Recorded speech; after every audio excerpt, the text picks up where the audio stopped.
Come on in.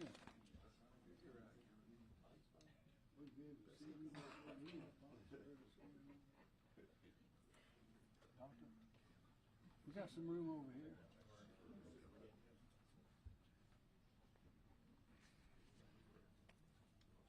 Come on in, Jimmy. Everybody good? Okay, with all, thank you for being here. We have Holly May helping us today. Josie McDaniel Burkett is somewhere. There she is. Well, there she is right there.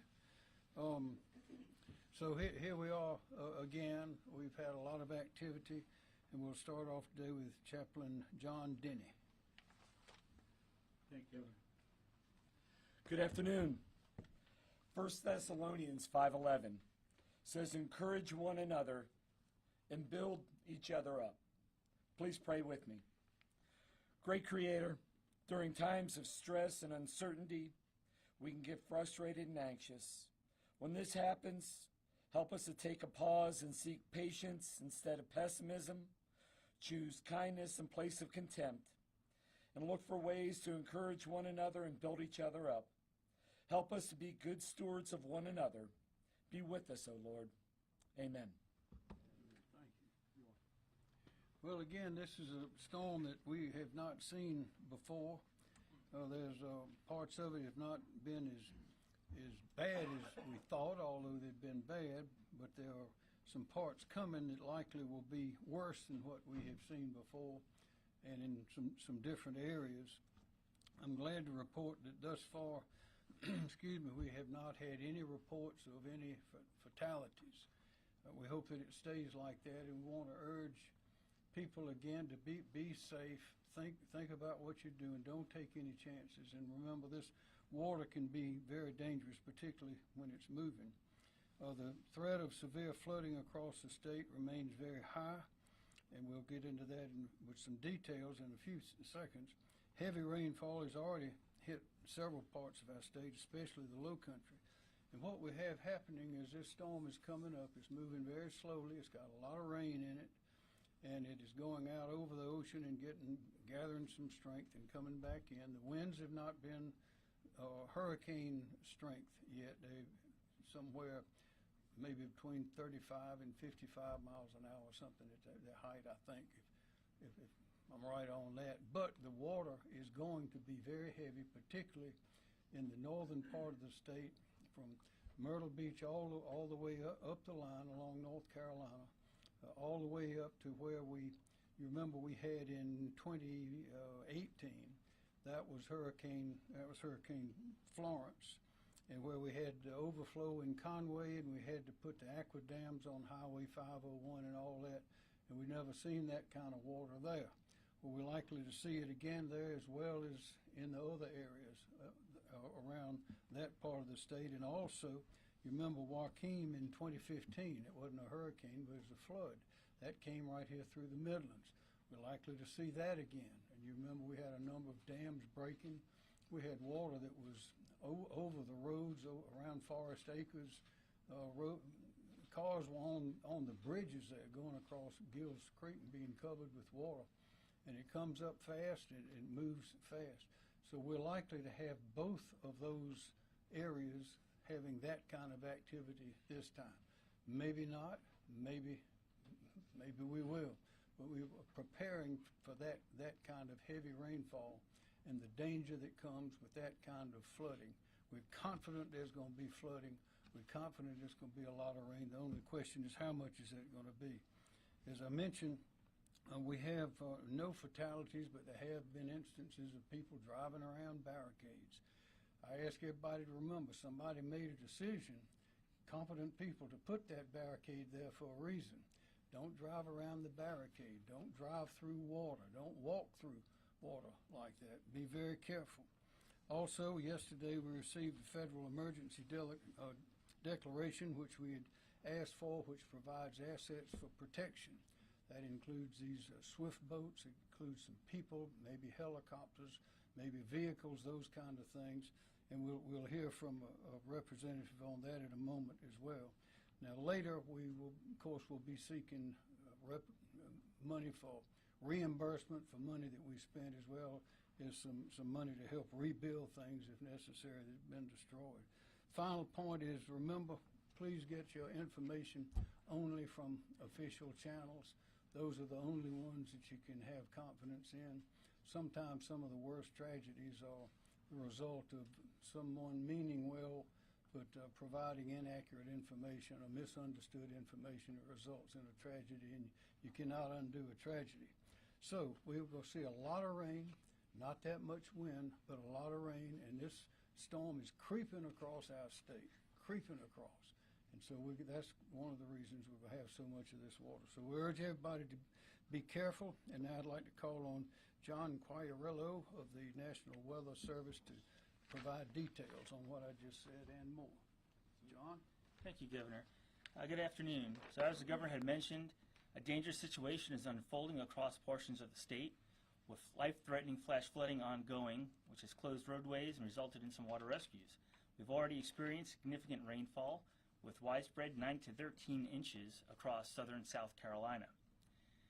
Gusty winds have downed a significant number of trees across the coastal plain and eastern Midlands, causing some power outages. Some of the highest wind reports through midday so far include a 63-mile-an-hour gust at Folly Beach, 59-mile-per-hour gust at Battery Point in Charleston County, 56-mile-an-hour wind gust at Isle of Palms, 55-mile-an-hour wind gust at Beaufort, and 52-mile-an-hour wind gust at Charleston Airport. Tornadoes have also likely occurred in Edisto Beach, Kiowa Island, Monk's Corner, Ladies Island, West Ashley, and Isle of Palms. As of 2 p.m., Tropical Storm Debby had winds of 40 miles an hour and was located 10 miles southeast Savannah, so just moving offshore, and was moving east-northeast at 5 miles an hour. So its forward speed is already starting to come down. As Governor mentioned, it's really starting to slow down. And it'll slowly lift northward just off the South Carolina coast through Wednesday, before it eventually shifts back onshore along the central or northern portion of the South Carolina coast Wednesday night through Thursday morning. With Debbie's slow movement, long-duration impacts are expected to persist through late week. Overall, the rainfall will remain the greatest concern, with 10 to 20 inches of storm total rainfall, with locally up to 25 inches of rain possible. This will likely result in catastrophic flash and urban flooding across eastern South Carolina. In addition to the flash flooding, rivers will rise significantly, with some of the greatest concern in the PD Basin. However, moderate to major flooding is still likely across the entire coastal plain. This river flooding could last long-term, cutting off access to some communities. I can't stress enough the need to avoid flooded roadways. Your life is not worth taking the risk. Winds will be a continued factor as well through late week, with gusts upwards of 45 to 60 miles an hour possible along portions of the northern and central South Carolina coast. However, even lesser wind speeds inland will be capable of knocking down trees and power lines due to the saturated grounds. It just doesn't take nearly as much wind to knock those trees down when the ground is so wet. We're also watching the storm surge threat, with 2 to 4 feet of surge expected along some parts of the coast. This could flood low-lying and typical flood-prone areas. And as for the tornado threat, that will persist through midweek, with a few tornadoes possible along the coastal plain. So given all these threats, we urge residents and visitors to follow the advice of local officials, and to get more information, please go to weather.gov. Thank you, Governor. Thanks, John. Director Kim Stinson, Emergency Management Division. All right, thank you, sir. The State Emergency Operations Center moved this morning to Operating Condition 1, which is our highest readiness state. And our State Emergency Operations Center priorities include supporting local shelter and localized evacuation operations, as well as maintaining the transportation lifeline to the potentially impacted areas. South Carolina Emergency Management Division has a number of regional personnel, and we've deployed those to 9 counties to assist local authorities in their response and recovery efforts. We continue to closely coordinate with county emergency management officials. Right now, 22 counties are at some level of operation, with 7 counties at Operating Condition 1. Again, that's the highest readiness state.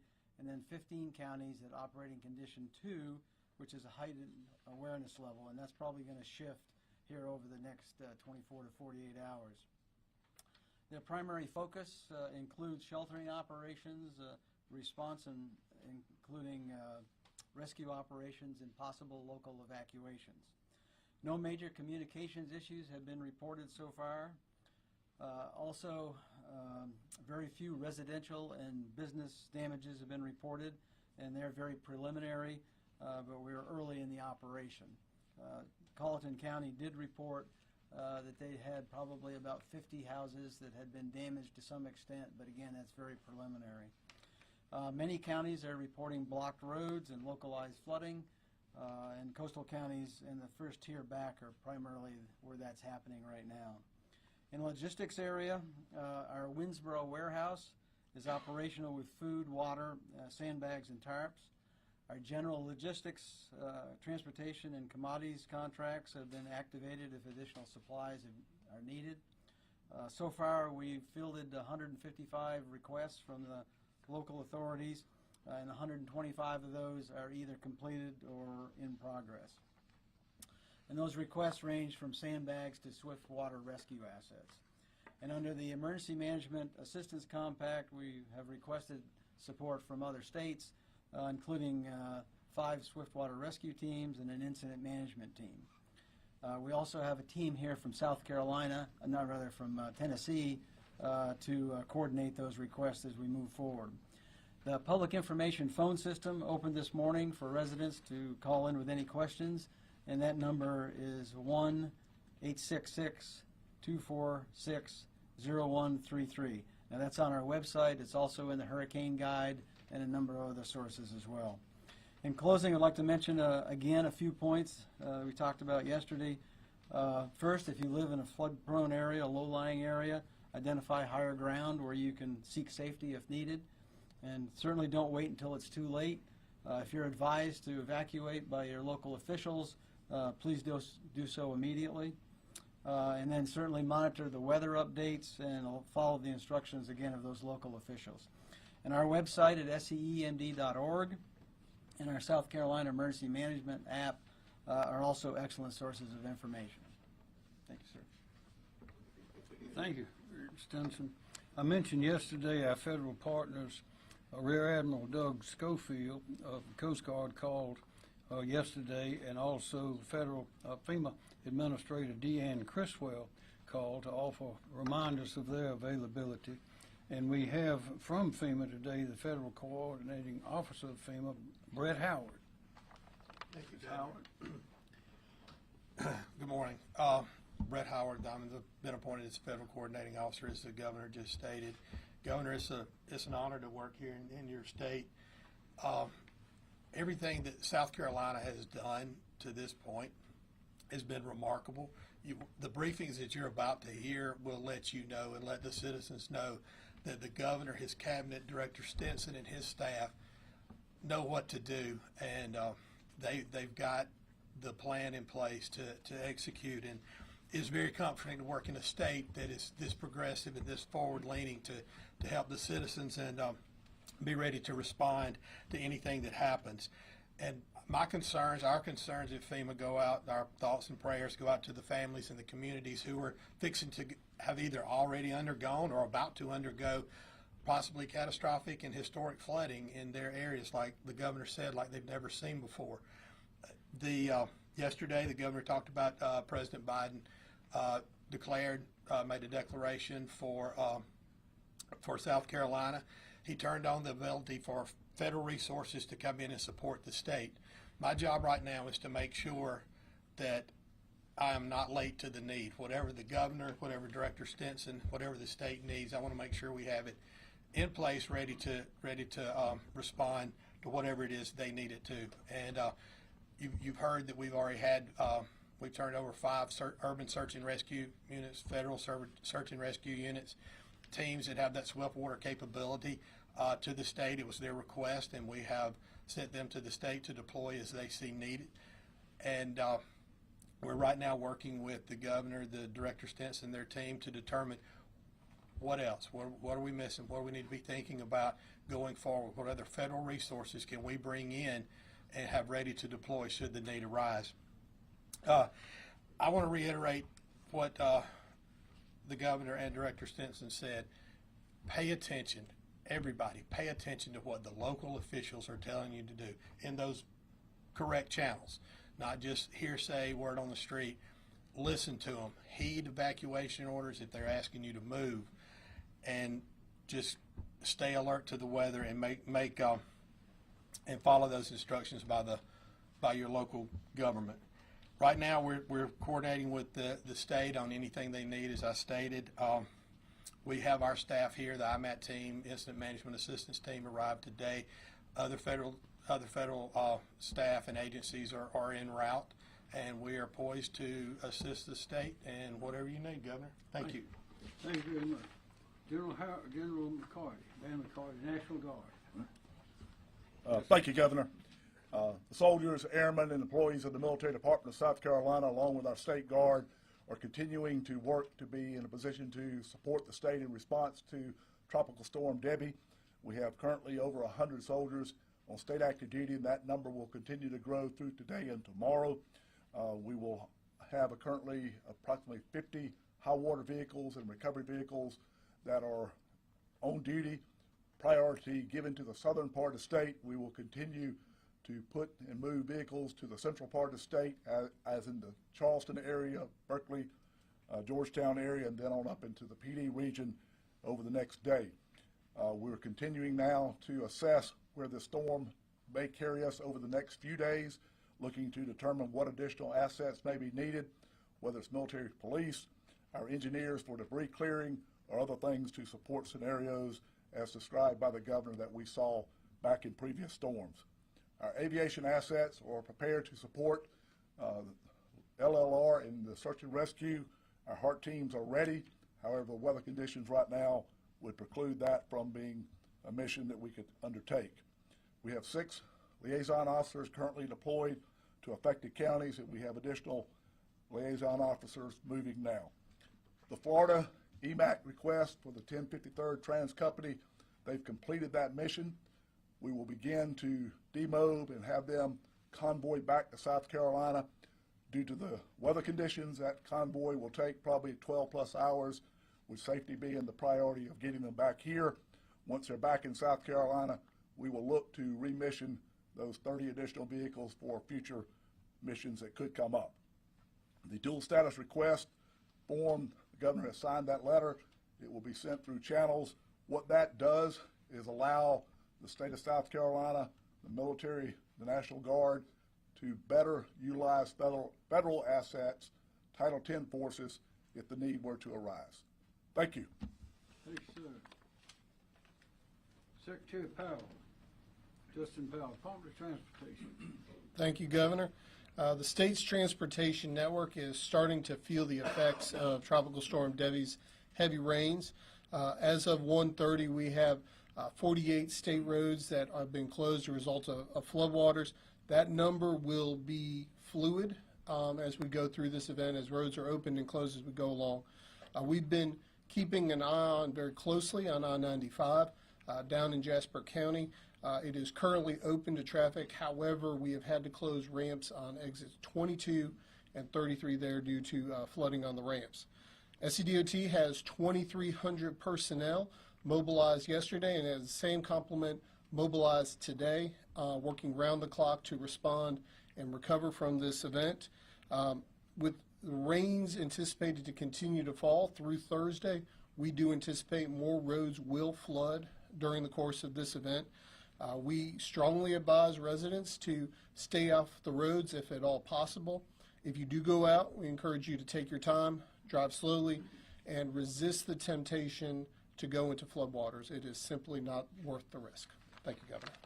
I would add to that, as Director Powell, Secretary Powell mentioned, the rain is going to continue to fall, we know, through Thursday. But when it gets into the rivers in North Carolina and up in the headwaters of the rivers in our state, it all comes our way, so it takes time. So a lot of this flooding will happen likely after that date, so we have to be alert for a long time. Yes, sir. Director Woods, Rob Wood. Yes, sir. Department of Public Safety. Good afternoon, Rob Woods, South Carolina Department of Public Safety. SCDPS operational priorities remain the same. We're responding to traffic collisions, disabling stranded motorists, as well as assisting with road closures. Our number of personnel currently assigned to this operational period, which began at 7 o'clock this morning, will end at 7 o'clock this evening, is 235 law enforcement personnel assigned to patrol. That's from the Midlands to the coast. That includes personnel from SCDPS, or Highway Patrol and State Transport Police Divisions, as well as personnel from the South Carolina Law Enforcement Division, South Carolina Department of Natural Resources, and the South Carolina Department of Pardon, Parole, and Probation. Tonight, we will have a total of 186 personnel that will be working the night shift, 7 p.m. to 7 a.m., and that will also include DPS personnel, SLED, DNR, and Triple P. That's a total of 421 law enforcement personnel currently assigned to the mission. Just to give you some numbers in terms of what our calls for service have done over the past day, these are numbers from yesterday, from 7 a.m. to 7 p. and 7 p. to 7 a. this morning. And these calls, just so you know, again, are focused on what I've already mentioned: disabled motorists, stranded motorists, collisions, and then closed roadways. This is compared to last year at the same time. So from 2023 to 2024, last year during the same period of time, we had 231 calls for service during the day shift. This year we've had 340. During the night shift, the second shift, we had 344 last year, 113 last year, and 211 this year. So the total numbers in terms of calls for service over that 24-hour period was 344 for 2023 and 551 for 2024. So obviously our calls for service have gone up significantly. As I previously mentioned, highway safety is a partnership between law enforcement and the motoring public. So as we work to keep the motoring public safe, we ask that you all also work to keep yourself safe. And in a situation like this, the best advice I can give you is stay off the roads. And if you've got to travel, please adjust your driving behaviors according to the weather, and that is especially reducing your speed. Thank you. Thank you. Lewis, Director of Mike Leach, Department of Social Services. Thank you, Governor. Good afternoon. Our agency, mass care teams, volunteer organizations such as Red Cross and Salvation Army, and many others are working side by side with our counties to support shelters for those who are displaced by the storm. Currently, South Carolina has 11 open shelters, 2 shelters in Beaufort County, 2 in Berkeley County, 2 in Charleston County, 2 in Dorchester, 1 in Jasper County, and 1 in Orangeburg, and 1 in Williamsburg. We're in the process of opening more locations at county requests in Charleston, Florence, and Georgetown later today, and likely there will be additional shelters opening over the next 24 to 48 hours. And so, please check with your local emergency managers. The local county officials will be sharing that information when a new one opens up, or you can go to www.scemd.org or download the SC Emergency Manager app to find one near you. Marion and Dillon counties each requested shelter support with plans to open the next 24 hours. And our agency is ready to support all locations and have the capability of supporting more as requested. What to bring? With all evacuations, it is important to bring a few things. Bring helpful documents, identification, homeowner or rental paperwork, insurance information, if you have any, and we recommend evacuees bring blankets, sleeping bags, pillows, and comfort items, medications, and any special foods if you're on a restricted diet. We have partners supplying food and water at all operating shelters. And if you forget any medication or vital durable medical equipment, we will do our best to assist in its replacement when it is safe to do so. So again, for shelter information, please go to scemd.org. Thank you. Thank you, Director Leach. Director Myra Reese, Department of Environmental Services. Okay, thank you, Governor.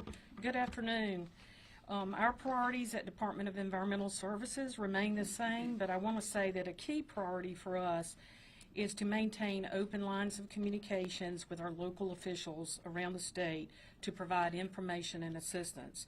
We have been having daily conversations with many county officials to help answer questions and offer guidance and recommendations as we all prepare and continue to experience this extreme weather event.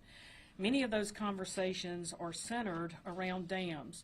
And as you may be aware, I'm sure, severe weather events stress and really test our state's infrastructure, and dams are no exception. So here's an update as far as the dams in South Carolina, any impacts we've noted already. We've had only one report of one dam breach. That one was located in Colleton County. It was one of the smaller dams that's not even regulated, so there were no impacts to homes or roads. The result of that breach, the water actually flowed to Black Creek.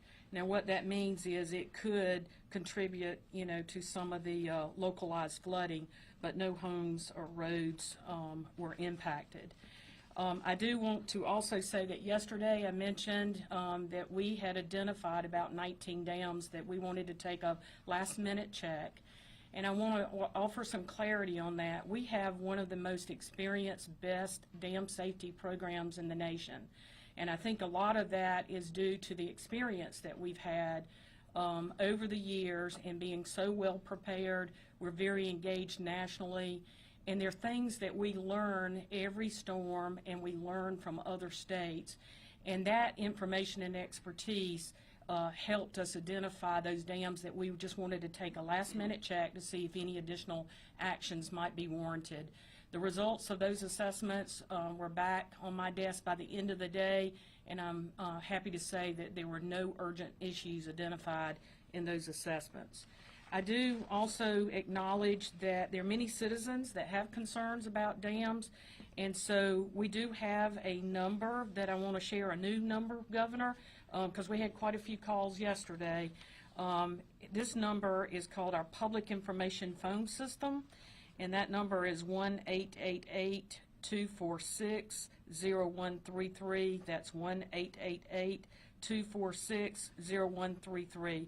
So if you're a business or a citizen and you're just want to get some information about the status of dams in your community, you can call that number. I also want to mention drinking water and wastewater systems across the state. We've had no reports of issues reported at this time related to delivery of safe water to our communities, and systems are well prepared with emergency action plans if necessary.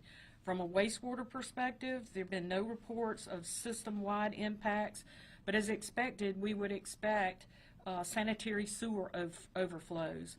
Stormwater systems and wastewater systems, just the delivery systems, are being infiltrated with a lot of additional water, and as a result, you could see some of these overflows.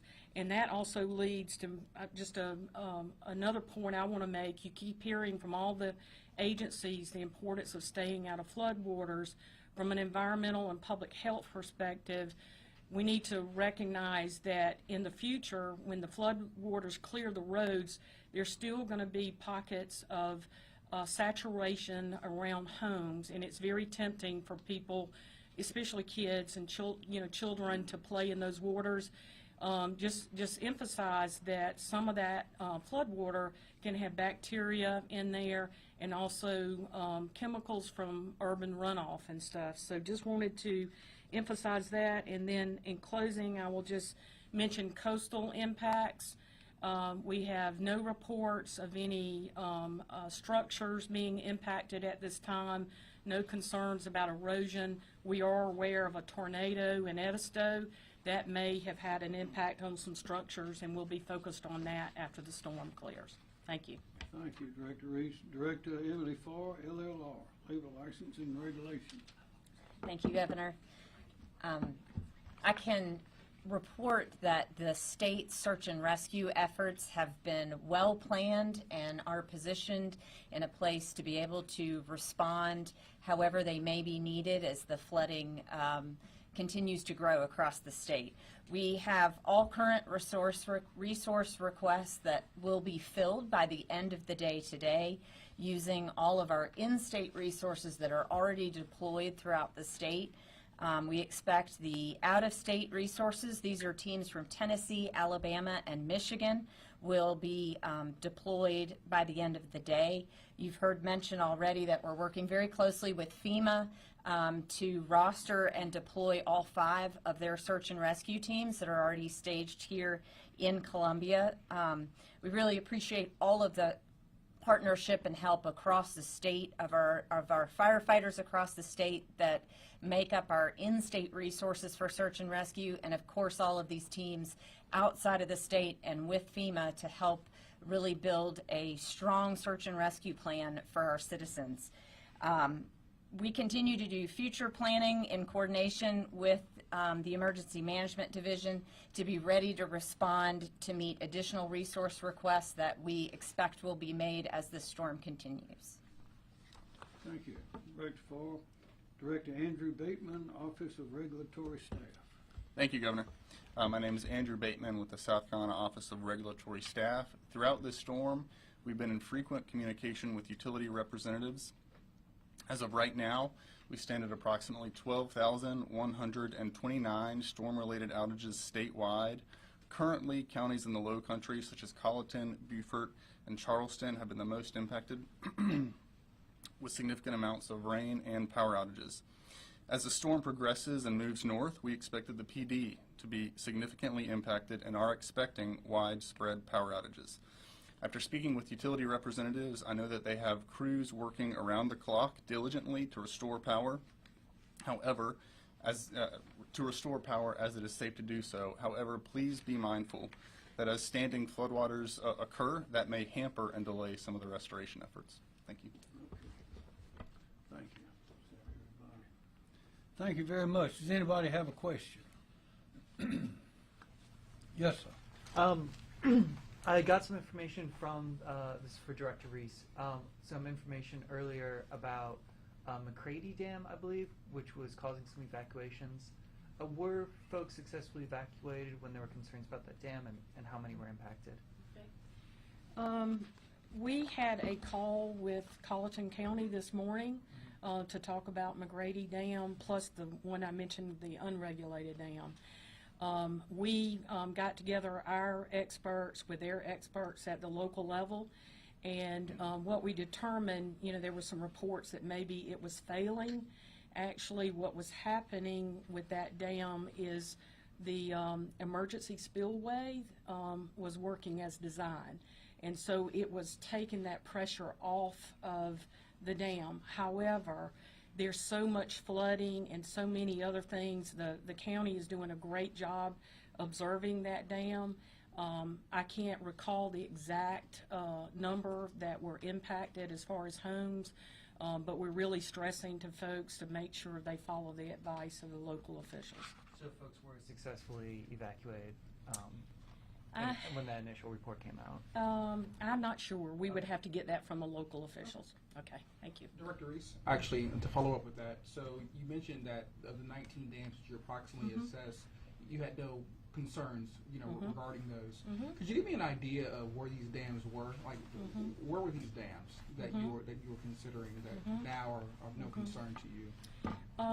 One of the, we use a lot of parameters and criteria, but certainly the projected rainfall is one of those first things we look at. And if you look at some of the maps that John Q has shared and some others where it was, I forget the different categories, but I know there was moderate projected rainfall, significant. We really started with those areas, and we came up, I think, with 8 that were worst case scenario projected rainfall, and then that next layer we added about 11 more. And just an example, I'll give you an example, is that some dams do not have spillways. And so it's just important to make sure those levels were lowered. And in many of those cases, when we went out there, we were able to note that. And then, like I said, we do a lot with lessons learned and just knowing the design of dams very well and the conditions and what we've experienced in the past. There may not be a current condition that gives us a signal it's a problem, but just our experience is saying this is one we probably need to check. Okay. And to be clear, there were no issues with anything that you found or anything correct. that you're particularly concerned about? That's correct. And the dam owners did what they needed to do. Director Reese, if the state receives all of that potential rainfall that is predicted over the next few days, do we have any idea how long it will take after the storm stops for the water levels to recede to normal? Are we talking about perhaps a week, 2 weeks? What are the anticipations there? You know, I can't come up with an exact projection. I think it's going to be site-specific, dam-specific. And if there's any risk, we will do a post-storm assessment. And if we come across a dam that looks like it's at full capacity and the spillway and just the current design is not getting some of that relief off, we may be working with the dam owner to put some siphons in there to relieve some of it. So just as important as our pre-storm assessments are our post-storm assessments. Thank you. I'll add this about dams and water. When we were about to have a pit overflow in Conway, and we had to put those barriers out along the side of 501 so people could get in and out of Myrtle Beach and Horry County, it was dry. The rains were gone. And this is the water that was building up in the rivers and coming down. So we know that's going to happen. And also, one point, Myra, how many dams do we have? About 40,000 or something like that in the... We have 2,400 regulated and a total of about 40,000. Total of about 40,000. That means there's a lot of water in South Carolina, even when it's not raining. That's good because some states don't have any water and they have very few dams to worry about. So we always need to look on the bright side of that. Any more questions? Yes, sir. Excuse me. It was mentioned earlier that there's 11 open shelters. Do you know how many people are currently in those shelters? Yeah, there's currently 85 citizens who are in the shelters. 81 of those are in Charleston County, 2 are in Dorchester, and 2 are in Jasper at this point in time. And shelters, I didn't hear one in Colleton County yet. We've heard about lots of flooding there. Is there any plans to put one in Colleton County? Where should those folks go? Should they have already been evacuated? Yeah, I think that the local county officials are determining the need for a shelter there, and we'll be working with them to determine if that's needed. Thank you. Any more questions? Governor, you mentioned that there are no fatalities, which is excellent news. Have there been any reports of injuries so far? I'll ask. Reports? So far, no. So far, no. And I believe, as Director Stenson mentioned, the swiftwater rescues. Do we know where those have been conducted? I don't. We haven't. Sorry. We haven't had to conduct any rescues yet, at least as of a couple hours ago. But all of the teams are in place when or if that is necessary. Thank you. Yes. More questions?